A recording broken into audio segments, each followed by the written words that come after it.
Assalamualaikum warahmatullahi wabarakatuh. Selamat datang di channel Musa Asari Channel. Apa kabar teman-teman semuanya? Semoga selalu dalam keadaan baik-baik saja. Senang sekali hari ini saya Rindi Astika Yuliana menemani teman-teman virtual pastinya di channel YouTube Musa Asari Channel.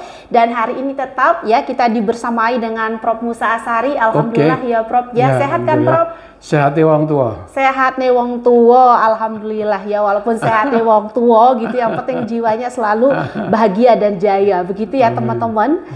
Baik ya Prof ya, sebelum kita mulai hari ini jangan lupa kita ingatkan kepada teman-teman kita, teman-teman virtual untuk selalu menyempatkan waktu untuk like ya, jangan lupa juga untuk di subscribe channel YouTube Prof Musa Asari Channel begitu, dan di share sebanyak-banyaknya channel YouTube ini agar channel YouTube ini semakin jaya dan berkembang dan memiliki banyak sekali manfaat untuk teman-teman semua ya Prof ya. Hari ini kita mau ngobrolin apa Prof? Saya manut. Oke, manut gitu ya, pokoknya Prof mau diarahkan kemana aja manut gitu ya. Oke Prof, hari ini kita mau ngobrol-ngobrol tentang apa sih yang lagi viral khususnya di Indonesia. Nah, kita saat ini kan katanya mendekati tahun emas untuk Indonesia. Salah satu dari karakter atau ciri tahun emasnya Indonesia itu adalah di mana nanti di rentang tahun 2030 sampai dengan 2040 Indonesia akan dikatakan mendapatkan bonus demografi. Apa sih bonus demografi? Beneran bonus demografi atau jangan-jangan bencana demografi? Nah, itu akan kita obrolkan bersama dengan Prof Musa hari ini. Jadi jangan kemana-mana ya teman-teman, tetap stay di sini di Musa Asari menjawab. Ya Prof, terkait yang saya sampaikan tadi begitu ya. Apakah betul Indonesia nanti katakanlah di tahun 2030 adalah puncak-puncaknya? Kita Indonesia adalah mendapatkan bonus gitu, atau jangan-jangan itu bencana bagi Indonesia? Iya, semuanya tergantung kan, tergantung kebijakan pemerintah sendiri. Sejauh mana dia mempersiapkan agar Gen-Z ini bisa produktif, bisa menambah bonus demografi di Indonesia dan anak-anaknya sendiri, anak-anak muda yang sekarang lagi berusia 20-an ya. Iya, 15 sampai dengan 64 tahun lah itu termasuk dalam bonus demografi ya. Tergantung itu. Kalau mereka hidup tanpa kesadaran yang penuh sebagai generasi muda penentu masa depan bangsa, ya bisa jadi bonus demografi itu tidak akan menjadi kenyataan, bahkan bisa menjadi bencana. Itu semua tergantung pemerintah dan generasi mudanya sendiri. Seperti apa nanti implementasinya ya Prof? Iya, ini menarik sekali ya teman-teman virtual. Karena kan kita ini canangkan terus begitu. Bahkan Presiden mengatakan bahwa Indonesia saat ini kita menuju Indonesia emas. Di tahun 2030 nanti akan menjadi sebuah puncak atau momentum yang kita tunggu begitu ya, ratusan tahun begitu. Kita akan mendapatkan bonus demografi di mana aspek pembangunan adalah hal yang paling nomor satu ya, yang bisa kita raih apabila kita dapat memaksimalkan bonus demografi yang ada ya Prof ya. Tapi kan fakta yang terjadi saat ini di Indonesia khususnya ya Prof ya, fenomena kaula-kaula muda kita juga masih banyak challenge yang terjadi saat ini kan ya Prof. Contoh misalkan seperti kegagalan bagaimana anak-anak muda saat ini terlibat dengan ya perbuatan-perbuatan yang dapat dikatakan negatif seperti pergaulan bebas, bahkan terpengaruh seperti nabza dan lain sebagainya. Atau kita juga bisa melihat dalam aspek katakanlah lowongan pekerjaan yang diciptakan oleh pemerintah, apakah saat ini sudah dikatakan mencukupi ya, mampu nggak ya menyerap tadi anak-anak muda kita tuh yang produktif nanti untuk persiapan kita di tahun 2030 menurut pandangannya Prof Musa sebagai seorang pengamat, akademisi, politisi gitu ya, budayawan ya, seorang tokoh filsafat. Wah, pasti punya banyak sekali pandangan-pandangan yang sangat inovatif begitu ya teman-teman. Iya, kalau saya menghadapi anak muda itu jangan pesimis. Ya, apakah ini nanti akan menjadi bonus demografi? Kita sendiri sebagai orang tua harus memandang generasi muda itu yang optimis. Bahwa ada kenakalan, ya kenakalan. Tapi kan mana ada anak-anak yang nggak nakal? Oh iya, relate sih. Jadi itu kenakalan itu sebagai sebuah produk dari sebuah generasi nggak bisa dihindari. Setiap generasi yang berjalan di dunia ini selalu mempunyai kenakalannya sendiri-sendiri. Bahkan kenakalan itu, kata orang Jawa, itu lahir dari banyak akal. Karena banyak akal lalu muncul fenomena kenakalan. Dan kenakalan itu bisa terjadi karena energi anak-anak muda itu nggak disalurkan secara baik. Pasti akan menyimpang dong kalau nggak ada saluran yang positif. Dan saluran yang positif itu lebih banyak menjadi kewajiban pemerintah dan orang tua. Anak muda selalu ingin mencari tahu. Dan dia selalu bergerak. Dan dia selalu melawan tantangan yang ada. Jadi hidup anak muda itu sendiri adalah dinamis. Kita orang tua harus menghadapinya secara positif dan optimis. Karena tanpa optimisme tidak ada masa depan. Apalagi tahun emas. Ya kan ada. Ini semua tahun emas, masa depannya lebih baik itu hanya terwujud karena ada optimisme. Nah, ini yang harusnya dipersiapkan dengan langkah-langkah yang konkret. Untuk menampung energi generasi muda, bagaimana pemerintah menyiapkan semuanya? Karena pemerintah punya dana. Ya, dia punya semuanya deh. Ya, jadi menjadi beban dari pemerintah. Tapi bagi anak-anak sendiri juga dia harus bisa menjawab tantangan yang ada. Karena tantangan itu sudah satu keharusan hidup. Kalau mau maju ya hadapi tantangan secara kreatif. Jadi dengan cara menghadapi tantangan secara kreatif, kenakalan itu akan berdampak positif. Jadi menurut saya kenakalan itu sesuatu fenomena yang alamiah saja. Aku juga pernah muda, aku juga pernah mengalami masa-masa generasi muda yang mungkin orang tua mencemaskan anak-anaknya sebagaimana orang tua aku juga pernah mencemaskan anak-anaknya. Dalam konteks ini, saya mungkin termasuk anak muda yang nakal pada waktu itu. Cuma kenakalannya itu masih dikemas oleh zaman itu ya, dengan teknologi yang masih jadul, nggak kayak sekarang.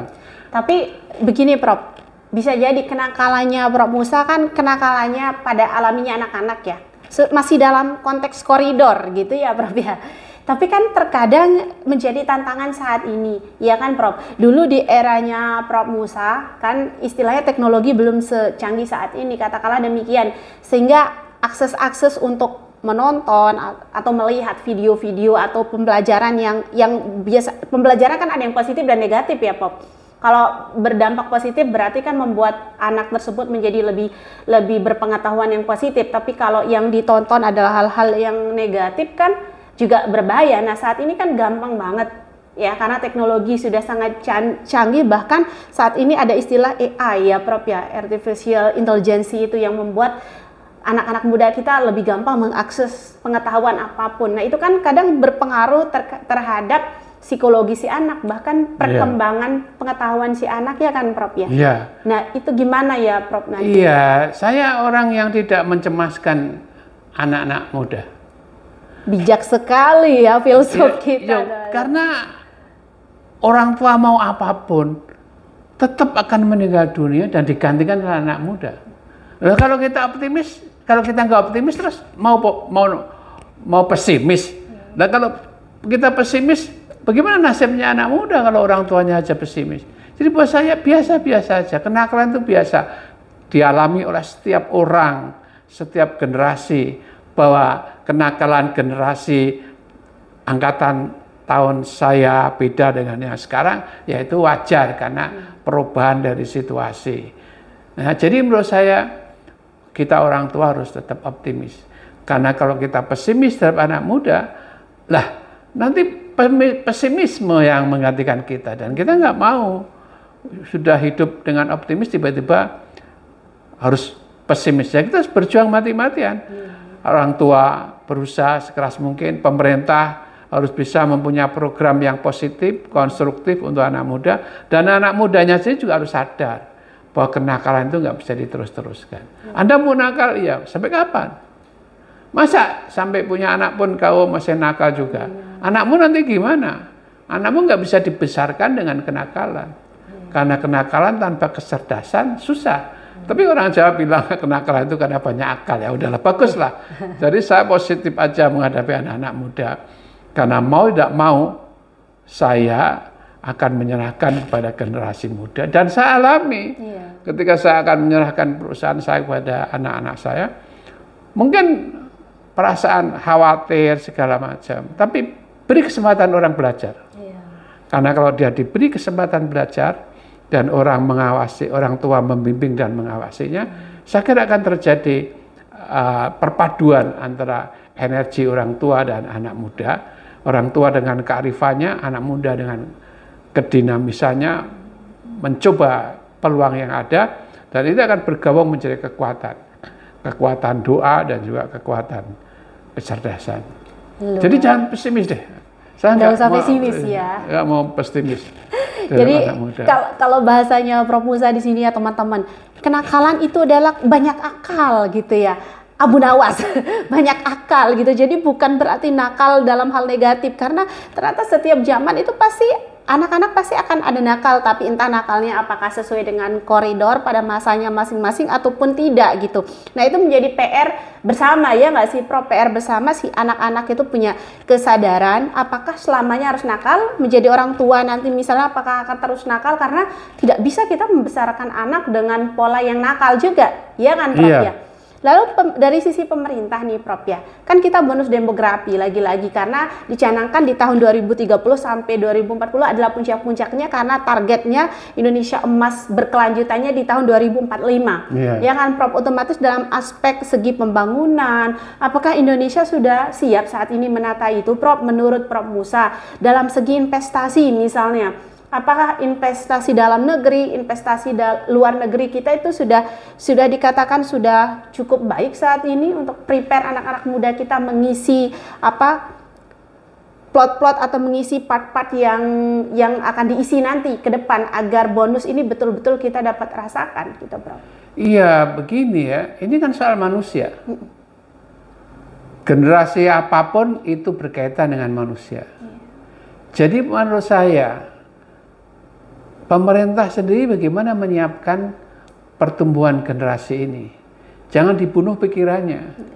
Kalau pikiran anak-anak muda dibunuh, diberangus, atau dibelenggu oleh pikiran-pikiran yang negatif, yang tidak membuka peluang untuk mencoba segala sesuatu, maka tentu masa depan bangsa ini akan menjadi taruhan. Jadi pemerintah jangan mudah memberangus pikiran-pikiran yang nakal, kasih aja jalan, ya. Karena kenakalan itu juga ada batasnya. Saya melihat dari banyak anak-anak nakal, tapi mereka punya kesadaran kok bahwa dia akan menjadi baik. Bahkan orang yang nggak pernah nakal dia nggak tahu kesalahan dan kebaikannya itu. Jadi menurut saya, ya semua harus diberi saluran. Salurannya apa? Kalau nggak ada saluran ya pasti dong anak-anak muda meledak. Jadi kesalahan anak-anak muda jangan dibebankan hanya kepada mereka. Kesalahan mereka itu juga kesalahan orang tuanya. Jadi semua harus berbuat untuk menyiapkan agar pertumbuhan anak-anak muda yang banyak itu memberikan manfaat buat bangsa. Jadi ini persoalan bagaimana membuat kebijakan untuk menampung, meneruskan kegiatan-kegiatan anak muda, jangan dipasung, beri kesempatan. Tidak usah khawatir dengan anak muda. Saya nggak pernah pesimis. Kalau saya pesimis, wah, saya nggak punya masa depan dong. Iya, benar. Karena masa depan pesimisme kita ini akan membuat masa depan kita menjadi pesimis. Jadi yang penting sekarang kita adalah bagaimana memberi saluran investasi kita itu, jangan investasi fisik saja. Investasi sesuai dengan kebutuhan manusia itu sendiri. Nah ini dalam fenomena yang kita lihat di masyarakat, pembangunan lebih mengarah kepada materi. Wah, ini menyesatkan.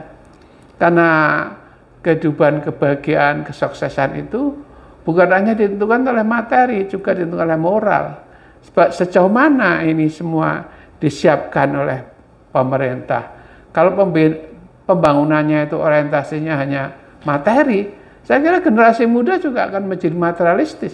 Iya, betul. Dan kalau terjadi ketidakseimbangan hidup di masa depan karena lebih mengejar kepentingan materi daripada yang non materi, ya bangsa ini menjadi terjerumus ke dalam kehidupan yang hedonistik. Tetapi kan kita punya kekuatan untuk melawannya. Betul. Jangan pesimis. Kita mesti optimis bahwa ini bisa ditaklukkan. Karena kenakalan itu ada batasnya.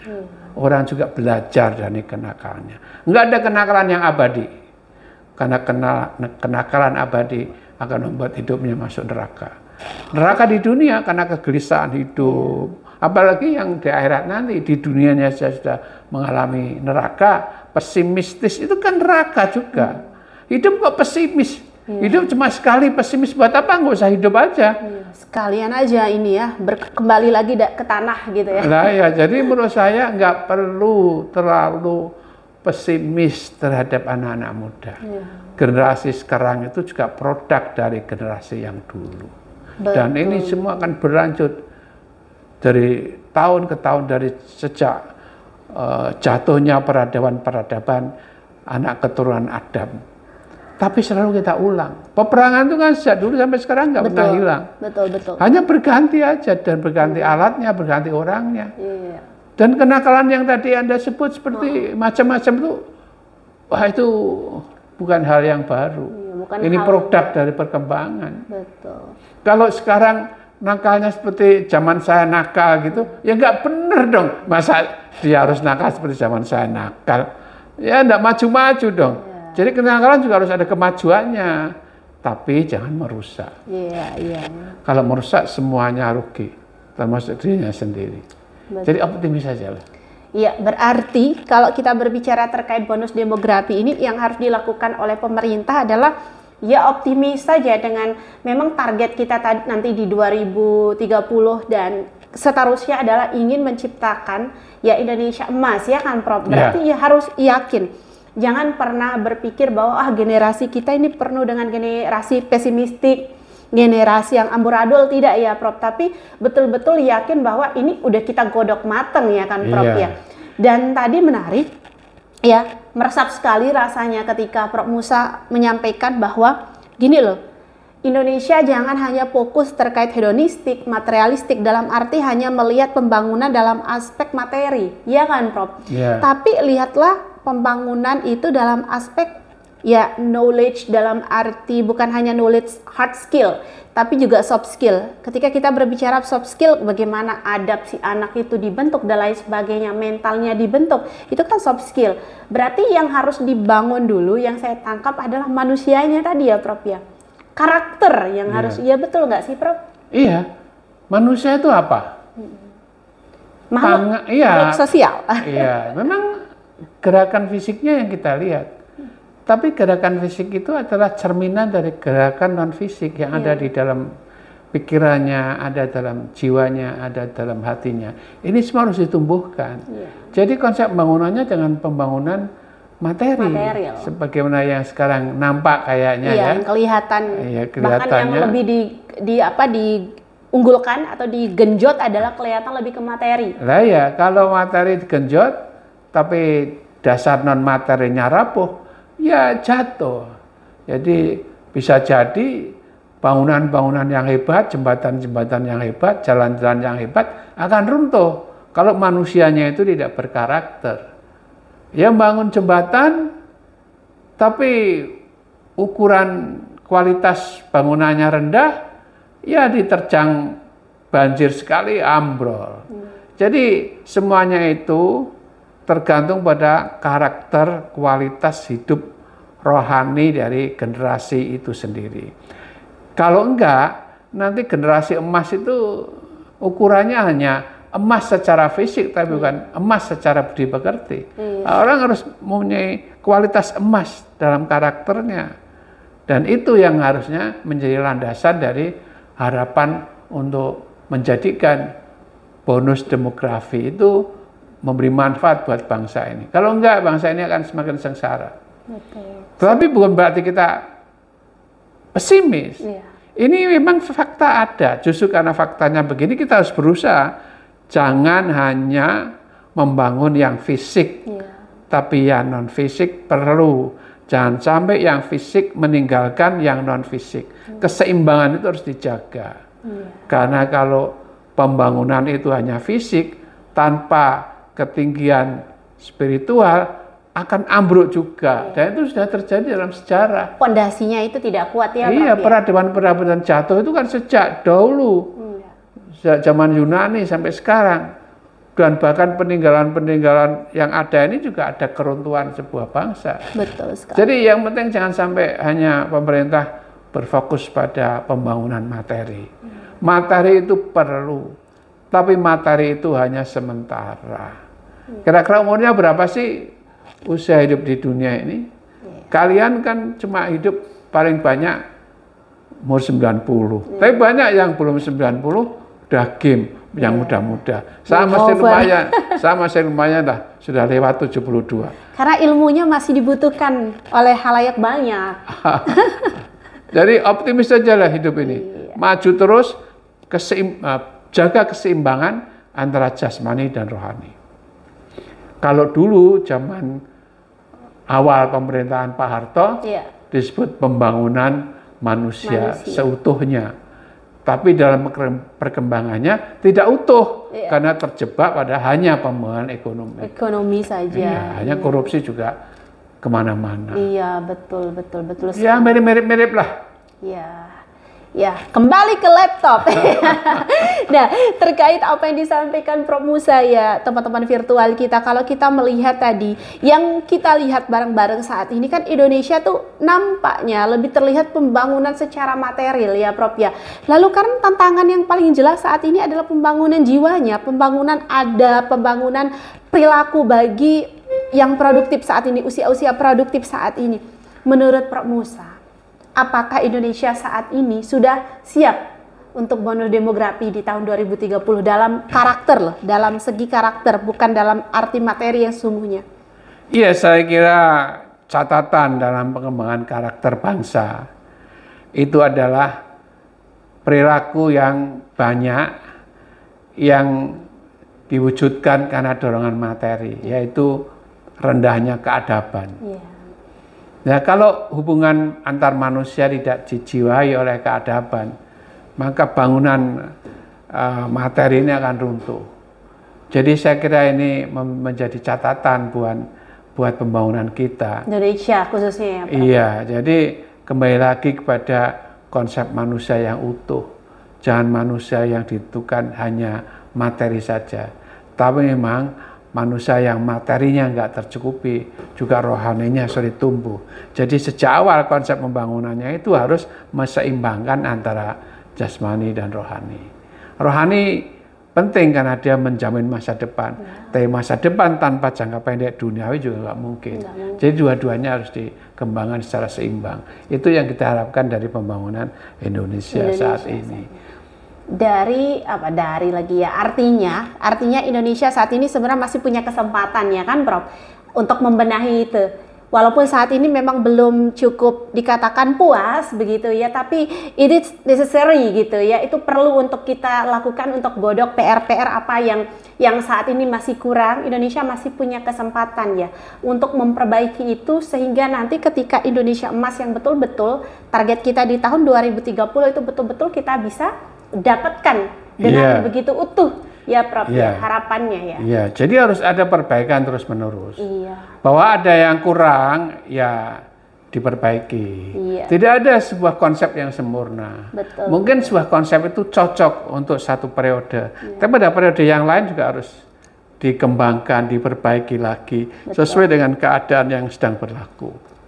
Jadi buat saya tidak ingin melihat sisi dari baik buruknya, karena baik itu juga berkembang, Betul. buruk itu juga berkembang. Berkembang. Keseimbangan itu harus membuat yang baik itu lebih besar dari yang buruk. Maka tentu akibatnya masyarakat menjadi baik.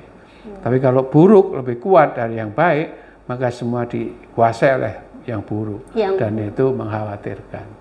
Wah, menarik sekali ya teman-teman virtual terkait Indonesia. Apakah ke depan di tahun 2030 sampai dengan 2020 betul-betul menyambut Indonesia Emas alias bonus demografi atau jangan-jangan bencana demografi? Mari kita lihat bersama-sama ke depan apakah betul Indonesia mampu memperbaiki itu semua. Kita akan menjadi saksi sejarah, begitu ya Prof. Musa? Well, terima kasih banyak teman-teman virtual yang sudah stay dari tadi menyimak obrolan kami berdua di sini yang sangat seru. Sekali lagi saya ingatkan, jangan lupa bila ada hal yang ingin di-sharing atau misalnya request begitu ya Prof, besok Mbak Rindi mau bahas tentang apa, boleh banget ditulis di kolom chat begitu. Dan jangan lupa untuk diklik like, di subscribe channel YouTube, saking semangatnya jadi Yusuf begitu ya Prof ya. Channel YouTube Musa Asari Channel supaya channel ini semakin jaya dan berkembang. Akhir kata saya Rindi Asika Ilena bersama Prof Musa Asari pamit undur diri. Wabillahi taufiq wal hidayah. Wassalamualaikum warahmatullahi wabarakatuh. Bye.